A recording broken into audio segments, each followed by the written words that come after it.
Bismillahirrahmanirrahim. Assalamu alaikum dear students. I am your mathematics instructor Ali Ahmad and I welcome to all of you to Mathematics by Ali Ahmad. जैसा कि आप जानते हैं कि हम class 9th का जो मैथमेटिक्स का कोर्स है वो हम पढ़ रहे हैं और उसके अंदर हमने चैप्टर 1 स्टार्ट किया हुआ है।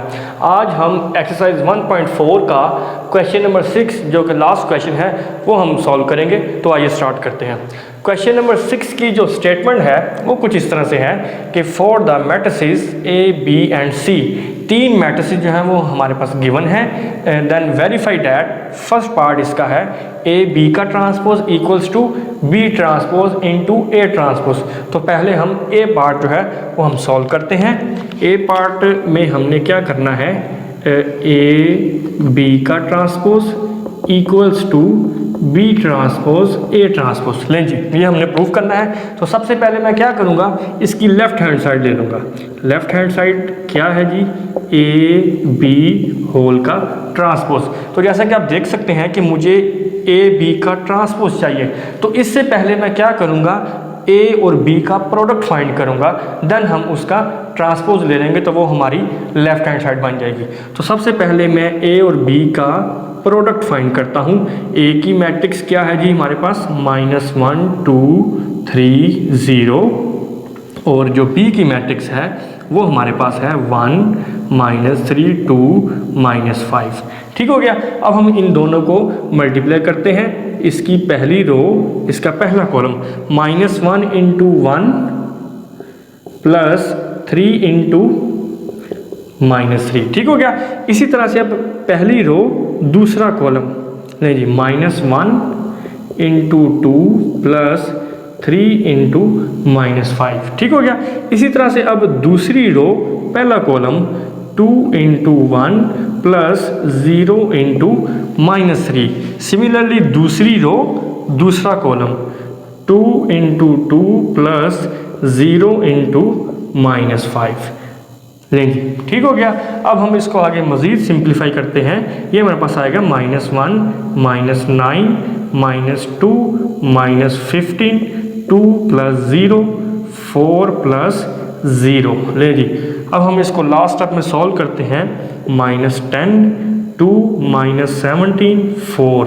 ले जी, ये एक्चुअली मेरे पास ए और बी का प्रोडक्ट आ गया है। अब हम क्या करेंगे, दोनों तरफ ट्रांसपोज ले लेंगे तो वो मेरी लेफ्ट हैंड साइड बन जाएगी। टेकिंग ट्रांसपोज, लें जी, ए बी का ट्रांसपोज इक्वल्स टू, अब आप जानते हैं कि जब हम किसी मैट्रिक्स का ट्रांसपोज लेते हैं तो क्या होता है, या तो हम उसकी रोज को कॉलम्स में इंटरचेंज कर देते हैं या कॉलम्स को रोज में इंटरचेंज कर देते हैं। तो मैं क्या करता हूँ, इसकी दोनों रोज को कॉलम्स में इंटरचेंज कर देता हूँ। ये जो इसकी पहली रो है ये इसका पहला कॉलम बन जाएगी, और जो इसकी दूसरी रो है ये दूसरा कॉलम बन जाएगी 2 4। लेंगे, ये हमारी लेफ्ट हैंड साइड आ गई।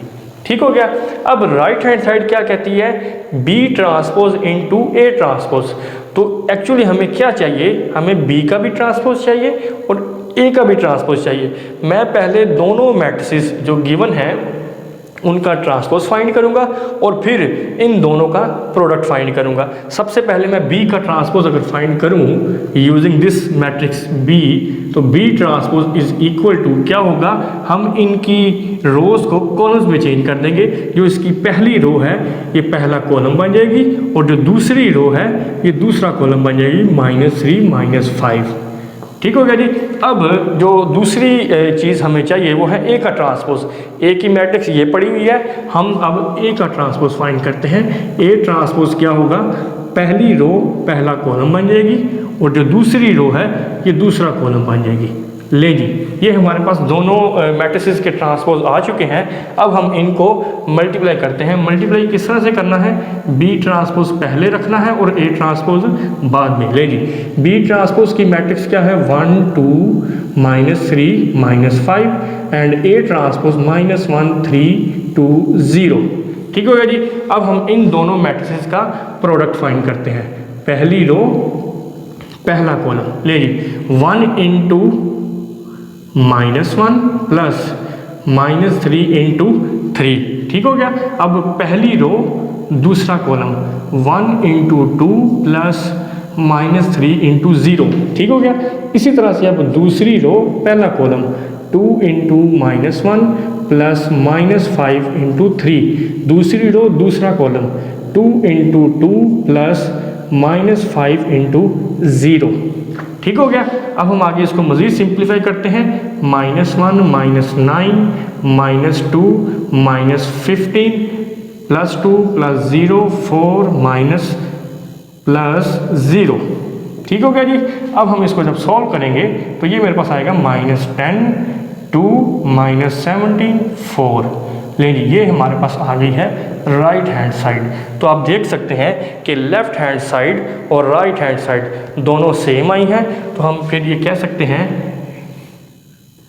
It is prove that left hand side equals to right hand side. क्या हमें स्टेटमेंट गिवन थी ए बी होल का transpose equals to B transpose A transpose. नहीं जी, मैं उम्मीद करता हूँ कि इस क्वेश्चन की आपको अच्छी तरह से समझ आ गई होगी। और अब ये जो इसका सेकंड पार्ट है ये सेम इसी मेथड से आप खुद प्रैक्टिस करेंगे इसकी। और अगर आपको ये क्वेश्चन अच्छी तरह से समझ आ गया है तो मैं उम्मीद करता हूँ कि ये क्वेश्चन भी जो है वो आप आसानी से कर लेंगे। इसी के साथ हमारी जो एक्सरसाइज 1.4 थी ये कंप्लीट हो गई। हम चैप्टर 1 के अंदर कुछ इम्पोर्टेंट टॉपिक्स जो हैं जो एक्सरसाइज 1.5 से पहले करने ज़रूरी हैं वो हम पढ़ेंगे। तो इसको स्टार्ट करने से पहले यहाँ पे मैं एक बात कहना चाहता हूँ कि अक्सर मैंने नोट किया है कि बच्चे थ्योरी पढ़ते हुए घबराते हैं और उससे बोर हो जाते हैं। तो मैं यहाँ पे आपसे एक बात कहना चाहता हूँ कि इन टॉपिक्स से आपने बोर नहीं होना, इसमें इंटरेस्ट लेना है, क्योंकि ये आपके लिए समझने बहुत ज़रूरी है। क्योंकि आपके जो शॉर्ट क्वेश्चंस हैं और जो MCQs का पार्ट है वो मोस्टली जो एग्जामिनर है वो इसमें से बनाता है। और वैसे भी जो हमने अभी आगे नेक्स्ट एक्सरसाइजेस करनी है 1.5 एंड 1.6 उसके लिए ये इन चीज़ों को समझना जो है वो बहुत ज़रूरी है। तो आइए स्टार्ट करते हैं। सबसे पहली जो चीज़ मेरे पास है वो है determinant of A 2x2 matrix. ऐसी मैट्रिक्स जिसका ऑर्डर 2x2 हो उसका हमने डिटर्मिनेंट किस तरीके से फाइंड करना है। ले जी, यहाँ पे मैं 2x2 की एक मैट्रिक्स कंसीडर कर रहा हूँ। लेट्स सपोज उसकी जो एंट्रीज हैं वो मैं जनरल एंट्रीज अगर मैं कंसीडर करूँ, let's suppose A B C D। ले जी, ये मेरे पास एक मैट्रिक्स आ गई 2x2 की। अब हम इसका डिटर्मिनेंट किस तरह से लेंगे? डिटर्मिनेंट को हम इस तरह से डिनोट करते हैं 2 पैरेलल लाइंस। मैट्रिक्स को हम आप जानते हैं कि हम कैपिटल जो अल्फ़ाबेट्स होते हैं उनसे डिनोट करते हैं। जब हम इस अल्फ़ाबेट के गिर्द 2 पैरेलल लाइंस लगा देंगे तो ये डिटर्मिनेंट को रिप्रेजेंट करेगा। ठीक हो गया। इसी तरह से इस साइड पे हम मैट्रिक्स ख़त्म कर देंगे और 2 पैरेलल लाइन जो हैं वो हम इस तरह से ड्रा करेंगे। ठीक हो गया। अब आपने क्या करना है, इस एंट्री को इससे मल्टीप्लाई करना है A इंटू D माइनस, और इस एंट्री को इससे मल्टीप्लाई करना है C B।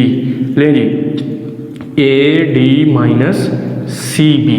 ले जी, इस तरह से हम किसी भी 2x2 जिसका ऑर्डर होगा मैट्रिक्स का उसका हम डिटर्मिनेंट जो है वो फाइंड कर सकते हैं। ठीक हो गया।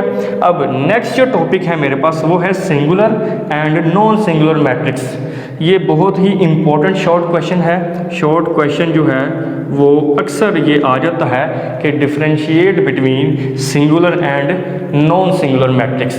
तो यहाँ पे हम ये देखेंगे कि ऐसी मैट्रिक्स जिसका डिटर्मिनेंट 0 आ जाए उसको हम सिंगुलर मैट्रिक्स कहेंगे।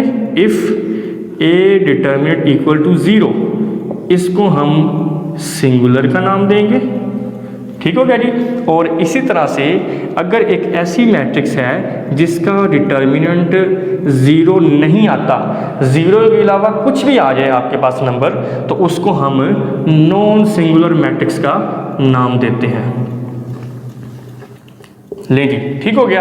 ये चीज़ जो है ना वो आपने अच्छी तरह से समझनी है क्योंकि हम नेक्स्ट इसको फर्दर काफ़ी यूज़ करेंगे। मैं रिपीट कर दूं इस बात को फिर एक दफ़ा कि ऐसी मैट्रिक्स जिसका डिटर्मिनेंट 0 हो, डिटर्मिनेंट किस तरह से फाइंड करना है ये अभी हमने ऊपर देखा कि 2x2 की जो मैट्रिक्स होगी उसका हम डिटर्मिनेंट इस तरह से फाइंड करेंगे। तो जब डिटर्मिनेंट अगर आपके पास 0 आ जाए तो ऐसी मैट्रिक्स को हम सिंगुलर कहेंगे, और अगर डिटर्मिनेंट नॉन ज़ीरो हो, 0 के अलावा कोई भी नंबर हो, तो उसको हम नॉन सिंगुलर का नाम देंगे। ठीक हो गया। उसके बाद नेक्स्ट जो टॉपिक है मेरे पास, ये भी बहुत इंपॉर्टेंट है, ये है जी एडजॉइंट ऑफ अ मैट्रिक्स। किसी भी मैट्रिक्स का एडजॉइंट किस तरह से लेना आपने। ले जी, यहाँ पे अगेन मैं एक 2x2 ऑर्डर की एक मैट्रिक्स ले रहा हूँ, फॉर एग्जांपल 2 4 6 8। ठीक हो गया जी। अब अगर मैं आपसे ये कहूँ कि इस मैट्रिक्स का एडजॉइंट फाइंड करें, तो उसको हम इस तरह से लिखेंगे, adjoint of A equals to, तो आपने करना क्या है कि जो आपकी डायगोनल एंट्रीज हैं, ये वाली, ये जो डायगोनल एंट्रीज हैं, इनकी जगह बदल देंगे, इनको इंटरचेंज कर देंगे।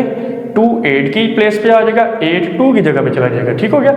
और जो नॉन डायगोनल एंट्रीज हैं, इन दोनों के साइन चेंज कर देंगे।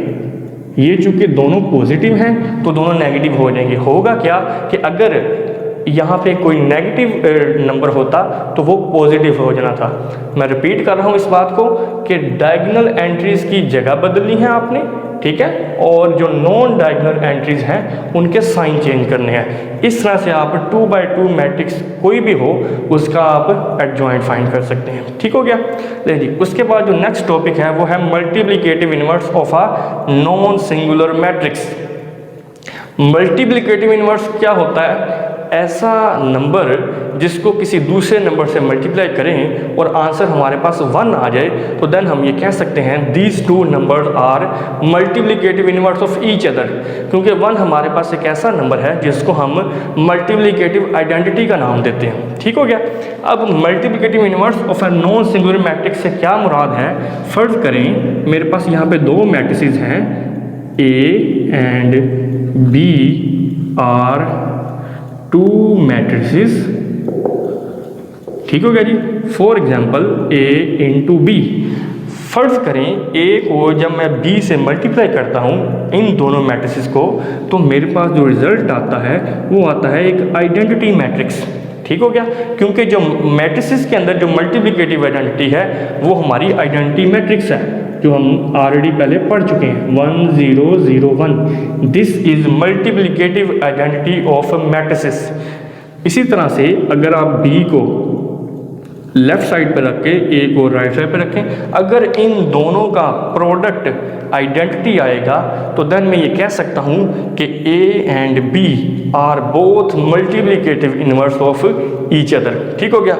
अब यहाँ पे ये जो बात कह रहा है नॉन सिंगुलर मैट्रिक्स की, इन्वर्स, एक बात हम हमेशा याद रखें कि इन्वर्स हमेशा नॉन सिंगुलर मैट्रिक्स का एग्जिस्ट करेगा। उसकी रीज़न क्या है? क्योंकि हमारे पास जो मल्टीप्लिकेटिव इन्वर्स का जो फार्मूला है वो है जी A inverse equals to adjoint of A over A determinant. ये हमारा जो फार्मूला है ये आप अच्छी तरह से नोट डाउन कर लें। ये हम नेक्स्ट यूज़ करेंगे किसी भी मैट्रिक्स का अगर आप मल्टीप्लिकेटिव इनवर्स फाइंड करना चाह रहे हैं तो उसके लिए आपके पास 2 चीज़ों का होना ज़रूरी है, एक उसका एडजॉइंट और दूसरा उसका डिटर्मिनेंट। अब ये जो मैंने पहले बात कही कि जो मल्टीप्लिकेटिव इनवर्स है ये सिर्फ नॉन सिंगुलर मैट्रिसेस का एग्जिस्ट करता है, उसकी रीज़न ये है कि अगर आप इस फार्मूले पर गौर करें तो डिनोमिनेटर में आपको ए डिटर्मिनेंट नज़र आ रहा है। और अभी हमने देखा सिंगुलर और नॉन सिंगुलर मैट्रिसेस में कि अगर आपका आंसर ए डिटर्मिनेंट का 0 आ जाता है तो देन हमारी जो मैट्रिक्स होगी वो सिंगुलर होगी। तो अगर हम डिनोमिनेटर में 0 पुट करेंगे तो वो इन्फिनिटी को अप्रोच कर जाएगा। तो इसलिए अगर आपका ए डिटर्मिनेंट नॉन 0 रहेगा, मतलब अगर आपकी मैट्रिक्स नॉन सिंगुलर होगी, देन हम उसका मल्टीप्लिकेटिव इनवर्स फाइंड कर सकते हैं। लेकिन ये तो कुछ इंपॉर्टेंट बातें थी जो डिस्कस करना ज़रूरी थी। अब हम नेक्स्ट इंशाल्लाह स्टार्ट करते हैं एक्सरसाइज 1.5।